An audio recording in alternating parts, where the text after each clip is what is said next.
D'accord. OK. On y va. Bon, madame, vous êtes dans une forêt ambrophile. Oui, oui, dans une forêt ambrophile. Quelles sont les différentes strates qu'on peut rencontrer? Mais avant de donner les différentes strates, qu'est-ce qu'une strate d'abord? Qu'est-ce qu'une strate et quelles sont les différentes strates que l'on peut rencontrer? Si tu ne connais pas, on pose la question à d'autres. Ils vont donner la réponse qu'ils en ont. Bon, madame, moi, je peux dire que pour la définition de Oui, strate, oui. on peut dire que c'est Mhm. le Oui. niveau de la couche. C'est-à-dire, Le niveau de quoi? lorsqu'on... Non, madame, il va expliquer. Okay. Je veux dire que c'est le niveau des arbres. Oui. Lorsqu'on veut classer, Mhm. lorsqu'on veut classer une zone comme une forêt, Mhm. il y a un certain nombre de strates, Mhm. il y a un certain nombre de niveaux d'arbres qui est recommandé pour qu'on dise que cette zone-là, c'est une forêt. Oui. Voilà, donc c'est cette définition-là que je peux donner à strate. C'est un niveau homogène. Mhm. C'est un niveau homogène lorsqu'on prend voilà, les couches, les couches de la terre. Lorsqu'on prend le niveau de la terre, si on a un niveau homogène, on peut dire que ça, c'est un strate. On peut déterminer cette zone comme une strate. Et la strate est caractérisée par quoi? Bon, elle est caractérisée par le type de végétation. Oui, D'abord par la hauteur, la taille, pardon. Mhm. Par la taille de la végétation. Mhm. Ensuite, la taille de la végétation, et puis quoi? Pas par le type de végétation, mais la taille de la végétation, je suis d'accord. Et puis, le couvert, On peut dire, le couvert végétal, je veux parler de la voûte, les feuillages. voilà, donc, Parce que tout à l'heure, madame, il faudrait qu'il y ait une homogénéité. Mais pour qu'il y ait homogénéité, c'est au niveau de la voûte qu'on puisse savoir s'il y a une homogénéité. Vous êtes d'accord avec moi? Parce que une homogénéité au niveau des strates, pour qu'on puisse parler d'homogénéité, pour appeler ça une strate, pour appeler une strate, il faut qu'il y ait une homogénéité. Et pour qu'il y ait une homogénéité, on est basé sur la voûte. Il y a la taille des arbres, mais la voûte qui constitue un niveau. Quand je veux parler de la voûte, je veux parler du feuillage qui constitue un niveau. Lorsque dans une végétation, on a des arbres qui sont encore plus en hauteur que d'autres et qui constituent encore un autre niveau, avec leur couvert végétal, ils constituent là-bas une strate. Vous me suivez? Et donc, j'ai posé dans la question, vous avez une forêt ambrophile. Combien de strates peut-on trouver dans cette forêt ambrophile, selon vous? Si je suppose que vous avez compris ce que c'est qu'une strate. Donc, on a une forêt. madame. Combien de strates peut-on trouver dans une forêt ambrophile? Madame, selon moi, dans une forêt ambrophile, on peut trouver 2 strates. Oui. On peut trouver les arbres qui sont grands, les arbres supérieurs, et puis on peut trouver les arbres moyens. Les arbres moyens. Quelqu'un a quelque chose d'autre à ajouter?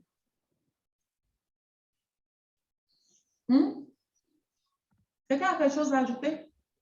Non. Il n'y a pas quelque chose à dire. Elle dit dans une forêt ambrophile, on peut trouver 2 strates. La strate supérieure, c'est les grands arbres, et puis la strate moyenne, ça dit les arbres moyens. Et la strate inférieure, comment est cette strate inférieure? Oui? Pour moi, ça dépasse de 8. Pour toi, ça dépasse de 8. On peut trouver combien de strates? Moyenne, inférieure et supérieure. Moyenne, inférieure, moyenne et supérieure. La strate moyenne est caractérisée, par... La strate inférieure est caractérisée par quoi?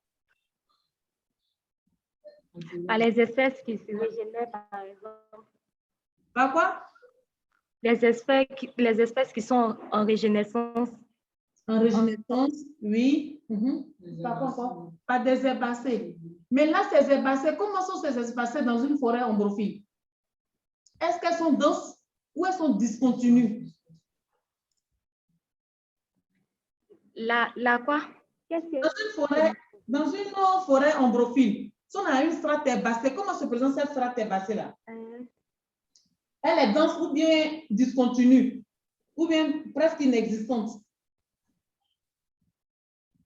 La strate herbacée. Elle est presque inexistante.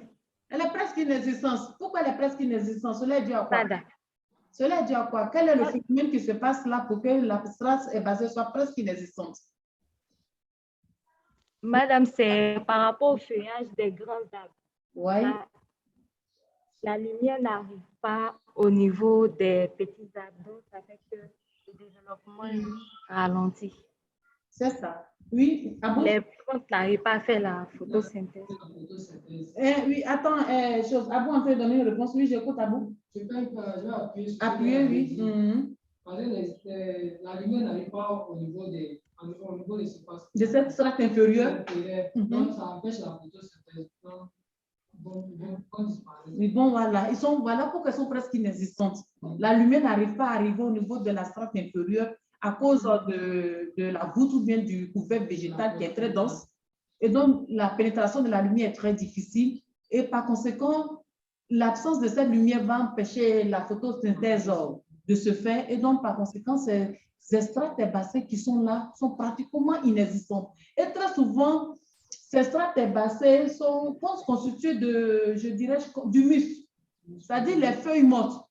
Ces strates herbacées constituent des micro-organismes qui sont là. Cette strate inférieure est constituée vraiment pratiquement des micro-organismes avec quelques plantes en régénérescence, comme tu l'as dit, ou bien soit quelques algues, ou bien peut-être quelques lianes rampantes qui sont herbacées, mais qui ne sont pas, qu'on appelle ça, continus, ou bien qui ne sont pas touffus. Ils sont pratiquement inexistants, et s'ils sont existants, ils sont discontinus.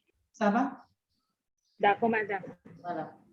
Merci, madame. Quand on prend le cas, par exemple, dans une forêt mésophile, on a combien de types de strates? Une forêt mésophile de façon générale. Combien de types de strates nous pouvons avoir? C'est vrai, tu as détaillé là, mais on va le parler de façon générale sans que tu présentes le PowerPoint. Combien de strates on peut avoir dans une forêt mésophile? Madame, on peut avoir également les trois stades. Les trois strates. On peut avoir les strates, on ne t'entend pas. On peut avoir également les trois strates. On peut avoir les strates supérieures, les strates moyennes et les strates inférieures. Oui. Ensuite, les strates inférieures dans le cas d'une forêt mésophile, comparé à une forêt ombrophile, comment est cette strate inférieure? Ils seront denses. Ils seront denses. Madame. Ils seront denses. Parce qu'il y a la présence de la lumière. Parce qu'il y a la présence de la lumière. Et donc, comparé à une forêt ombrophile,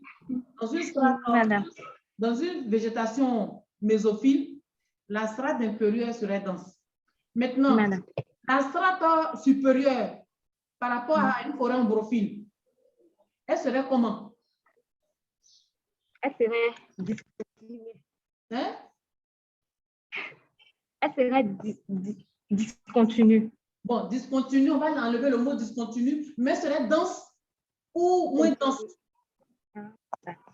D'accord. Moins dense, madame. Voilà, elle serait moins dense. Et pourquoi elle serait moins dense là? Pourquoi elle est moins dense? Oui. Pourquoi elle est moins dense? C'est par rapport d'abord au climat.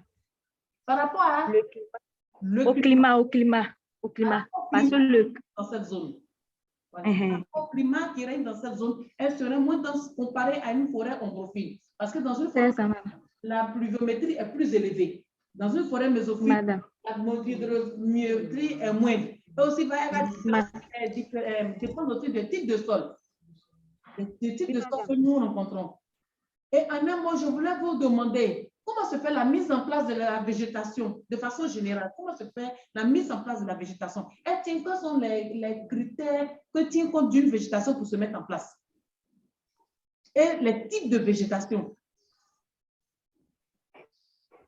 Bon, madame, Puis la mise dans en la place formation de... et les types de végétation. Lydie, tu as la réponse? Sinon, je donne la parole à vous. Si, je viens, j'ai un élément de réponse. D'accord, donne la réponse. Bon, madame, dans la formation du sol, lorsqu'on parle de roche-mère, d'abord, il y a la manière dont, il y a d'abord les caractéristiques de la roche-mère. Les caractéristiques de la roche-mère. Et lorsque la roche-mère se décompose, il y a les éléments nutritifs qui sont les lixiviés ou bien ce qu'elle suit. Il y a plusieurs phénomènes qui se suivent. Donc, c'est à partir de là que les végétaux grandissent en fonction de constitution du sol. D'abord, on a une particularité au niveau de certains végétaux. Je disais tantôt même dans l'exposé que les différents types de climats observés dans certaines zones sont en fonction du sol. Donc, dans les différents tableaux, on donnait le type de sol et on donnait le type de végétation qui y pousse. Donc, et puis, on donnait le climat, la pluviosité. Donc, pour qu'une végétation se forme, il y a d'abord le type de sol, il y a d'abord le climat, ensuite le climat, pardon. Et puis, j'avais dit quoi là même? Le climat, le type de sol. Voilà, c'est tout, madame. Il y a des choses à ajouter à vous? Il y a la densité. Densité de quoi? Des espèces. Oui, la densité des espèces. Mais cette densité-là, la mise en place de cette densité des espèces, elle se fait par rapport à quoi? À travers des critères. À travers des critères. Quels sont ces critères? Bon, la distance. La distance entre deux. Il y a la distance.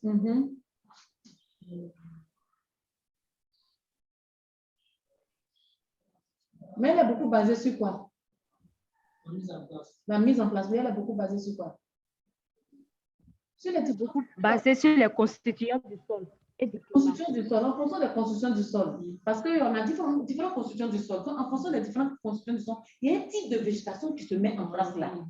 Quand tu vas prendre un sol rocheux et puis un sol riche en humus, ils n'ont pas le même type de végétation. Il y a le climat aussi qui joue là, la mise en place du climat. Quand tu vas prendre par exemple une zone sèche, par rapport au type de climat qu'on a, et une zone humide, on n'a pas les mêmes types de végétation qui vont se mettre en place. Ça va tenir aussi compte, dans le climat, il y a la pluviométrie et il y a l'humidité. Donc, tout cela et la température, tout cela, on met dans le cadre du climat.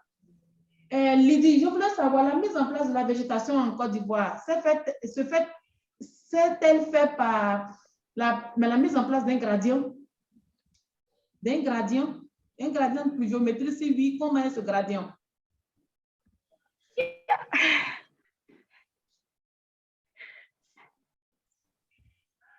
La mise en place. Quelqu'un doit répondre. C'est pour permettre, ça vous permet de comprendre. Le cours. Non, ça a été mis en place en fonction d'un gradient. Oui, en fonction des gradients. Et comment est ce gradient? Lorsqu'on quitte du sud au nord, comment se passe, comment est ce gradient?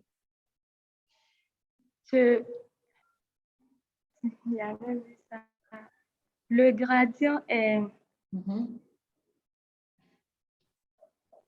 Le gradient est... Bon, quand on quitte le sud vers le nord, ça devient de plus en plus, comme on appelle, faible. Genre, au sud, c'est élevé, au nord, c'est faible. Qu'est-ce qui est élevé au sud? La pluviométrie. Ah, la pluviométrie est élevée. Donc, on a un type de sol particulier qui est au sud. La pluviométrie, mais ce qui est le plus important, la retenir, la pluviométrie. La pluviométrie au sud est plus élevée. Au fur et à mesure que nous quittons le sud pour monter vers le nord, la pluviométrie diminue jusqu'à ce qu'au nord, cette pluviométrie devient faible. Et donc, c'est comme ça que se fait la mise en place de la végétation en Côte d'Ivoire. Je vais poser la question à M. Abou. Au Niger, comment se fait la mise en place de la végétation? Est-ce qu'elle tient compte des caractéristiques du sol et elle tient compte du climat ou bien de la pluviométrie? Ça tient compte des caractéristiques du sol et du climat. Et puis du climat aussi. D'accord. Le nord, il pleut Au nord, au sud. Donc, c'est l'inverse chez nous. Chez nous, il pleut plus au sud qu'au nord. Chez vous, c'est le contraire. Ah, D'accord. Donc, vous voyez, oui, madame. on prend différentes régions ou bien différents pays.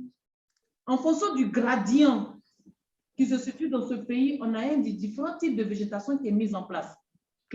Donc, vous voyez, Végétation, pardon. alors, on va faire la présentation sur les différents types de végétation au Niger. Peut-être que chez eux, il y a des forêts, mais vous allez voir que ces forêts, comparées aux forêts en Côte d'Ivoire, ne sont pas les mêmes. Parce que la taille des arbres en forêt ici sont plus élevées et la forêt en Côte d'Ivoire est plus dense.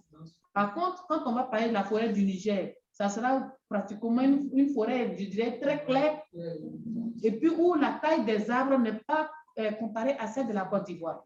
Mais ils appellent cela forêt en fonction des autres types de végétation, de la taille des autres types de végétation qu'ils ont dans la zone. Eux, ils appellent ça une forêt. C'est bon? Oui, madame. Je voulais encore poser une question à tout l'ensemble. Bon, Abou, peut-être lui, il peut ne pas savoir, mais ceux qui sont en Côte d'Ivoire, les différences, quelles sont les différentes savanes que nous rencontrons en Côte d'Ivoire?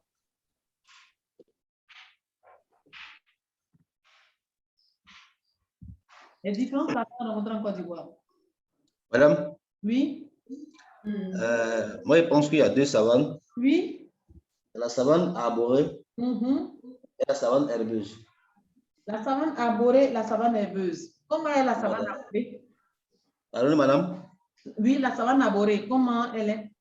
Il y a la prédominance des arbres. La prédominance des arbres. Ensuite? Et la savane herbeuse est plus dominée par les herbes. Quelqu'un a quelque chose d'autre à ajouter? Non, madame, c'est ce que je voulais dire. C'est ce que... Et la savane arbustive, selon vous, on peut la mettre? Est-ce qu'il n'y a pas de savane arbustive? S'il y a une savane arbustive, où on peut mettre cette savane arbustive? Dans la zone de Tumodi, Yamsoko, Bouaké. Oui, mais peut-être partie de la savane, puisque vous avez dit qu'il y a deux types de savane, la savane arborée et la savane herbeuse. Est-ce que la savane arbustive, où on peut la placer? Chez la savane arborée ou chez la savane herbeuse? Ce que j'ai énuméré, non, la savane herbeuse, la savane arborée, on peut la trouver dans la zone de Yamsoko, Tumodi, Bouaké. Oui. Maintenant, la savane herbeuse, c'est à partir de Katiola jusqu'à... Dans le Grand Nord. Dans le Grand Nord. Et la savane arbustive, y a-t-il une différence? Où on peut classer la savane arbustive? Par exemple, dans des documentations, vous croisez une savane arbustive. Où on peut la classer? On peut la classer... Une savane arbustive. Madame, je pense que oui, c'est dans le V-Baoulé. Dans le V-Baoulé, on peut trouver la savane arbustive. Donc, en un mot, il y a combien de savanes? Parce que vous n'arrivez pas à me dire si la savane arbustive fait partie de la savane arborée ou la savane herbeuse.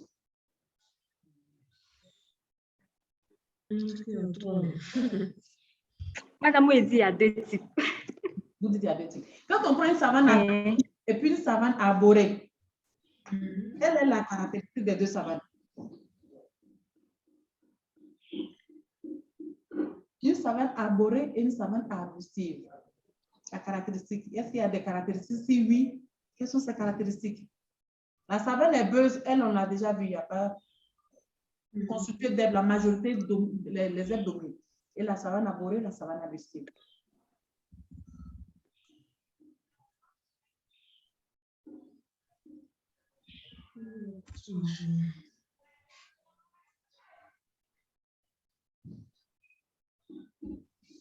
Les arbres dans une savane arborée, comment elles sont? Elles sont denses ou moins denses? Moins denses. Madame, arborée là. Oui, arborée. Les arbres sont plus, on peut dire qu'il y a plus d'arbres là-bas que dans une savane arbustive où il y a moins d'arbres. C'est ça. Dans une savane arborée, les arbres sont plus denses. La densité des arbres sont plus denses. Elles n'ont pas la taille des arbres de forêt. Il y a quelques grands arbres de forêt qui peuvent être dedans, Mais de façon générale, les arbres ont une hauteur qui est caractéristique aux savanes arborées. Et une savane arborée qui est moins fréquentée par les feux de brousse, c'est-à-dire qui est abandonnée pendant plusieurs années sans les feux de brousse, peut se transformer progressivement en une forêt claire et tendre vers une forêt, je dirais, genre mésophile. Semi-décidu. Ou semi-décidu. En absence de feux de brousse, pendant plusieurs années, je vais parler de plusieurs décennies, une savane arborée, elle peut se reconvertir tout doucement, comme on appelle ça, en une forêt claire et tendre progressivement vers une forêt mésophile. D'accord. Par contre, une savane arbustive, on rencontre des arbres qui sont beaucoup plus des arbustes. La taille est différente dans le cas des savanes arborées. Par rapport aux arbres des savanes arborées, les tailles sont différentes, ce sont des arbustes. Mais dans ces savanes-là, on rencontre des arbustes et des herbes. Donc, on ne peut pas dire que c'est une savane herbeuse. Non. Dans la savane arborée, on va rencontrer des qu'on appelle ça des herbes, mais elles n'ont pas la même densité par rapport à une savane herbeuse. Vous me suivez? Oui, madame. Pas de savane arborée, savane arbustive, et puis savane herbeuse. Mais très souvent, d'autres disent que la savane arborée, c'est un peu près comme la savane arbustive. Mais il y a une différence. Il y a une différence. La différence s'observe très nettement. Il y a vraiment une différence entre une savane arbustive et une savane arborée. La savane herbeuse, là, elle est très visible. Quand tu vois, tu sais que c'est une savane herbeuse. Par contre, la savane arbustive, tu vas voir les herbes, mais tu vas voir quelques arbres qui sont dedans. Et ces arbres ont une taille comme des arbres. Rabougris, ce n'est pas le mot, mais des tailles moyennes. Par contre, dans une savane arborée, tu vas voir des arbres qui sont grands, mais qui n'ont pas la taille des arbres d'une forêt, mais qui sont grandes.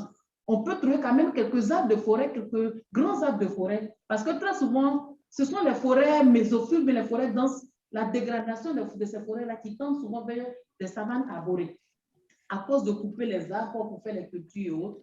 Donc, il y a quelques arbres qui restent et que ces zones sont abandonnées. Elles tendent un peu vers comme des forêts claires et autres, parsemées par endroits.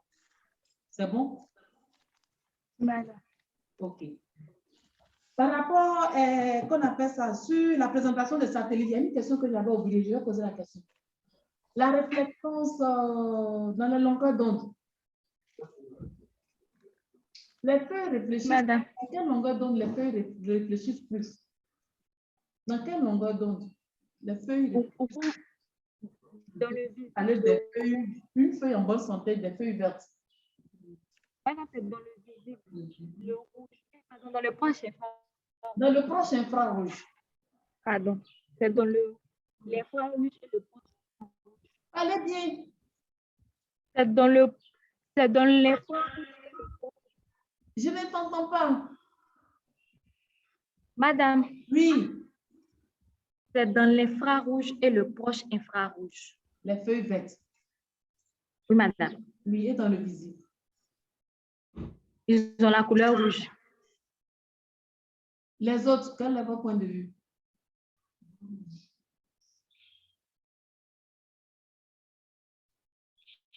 Les autres, vous ne savez pas. Non. Si vous ne savez Madame, ils sont faits. Madame. Cherchez à les savoir et connaître. Parce que si vous devrez étudier la cartographie végétale, il est très important de connaître les différentes longueurs d'onde où il y a les réflectances des feuilles. Les feuilles sèches, les feuilles en bonne santé, les feuilles bêtes et les feuilles en mauvais état. Il est important de connaître ces différentes longueurs d'onde où on a plus de réflectances et moins de réflectances. Parce que vous ne pouvez pas faire une étude de cartographie végétale sans savoir ça, surtout avec les satellites. Est-ce que vous me suivez? Madame. D'accord. OK. Sur ce, il y a des questions? L'exposé que Lydie vient de faire concernant la formation des végétales, les formations végétales rencontrées en Côte d'Ivoire, est-ce que vous avez des questions sur ça? Sinon, est-ce que l'ensemble de l'exposé, vous avez compris l'ensemble, la mise en place des végétations en Côte d'Ivoire, ça va?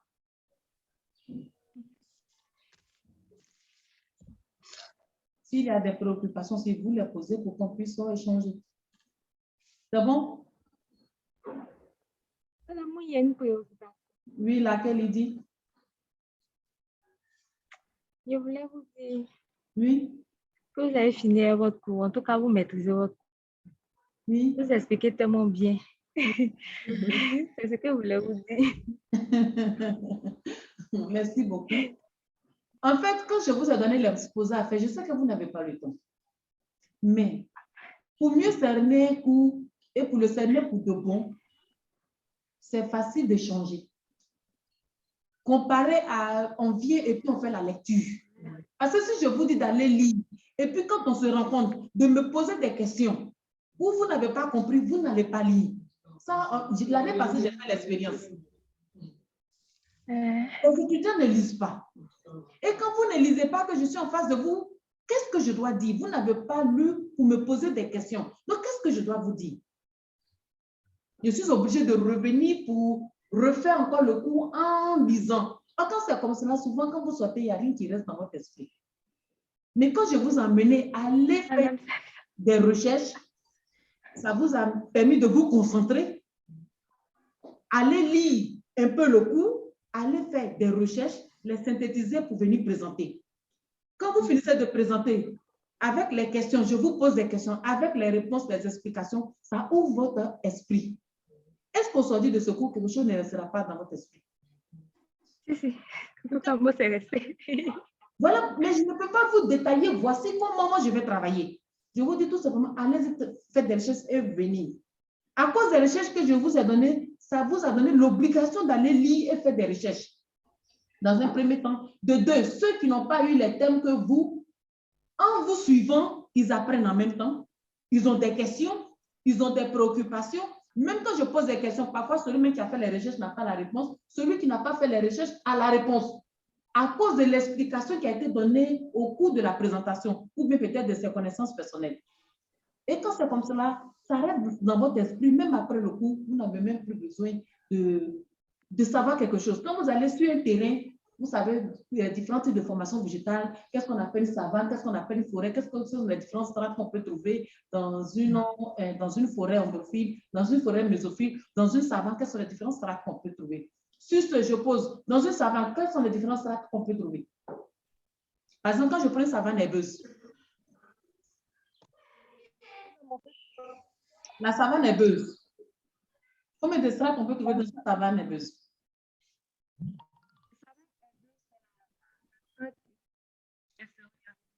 Ah bon? Combien de strates? Dans une savane herbeuse? Oui. Il n'y a qu'une strate. C'est ce qu'il a dit, non? Il a dit inférieur, non? Je n'ai pas entendu, je t'ai pas entendu parce que ton micro, parfois, on n'entend pas bien. Dans une savane herbeuse, il n'y a qu'une strate, et c'est la strate inférieure. Par contre, dans une savane arbustive, on peut trouver combien de strates? Deux strates. La strate inférieure constituée des herbes et puis la strate moyenne. Voilà.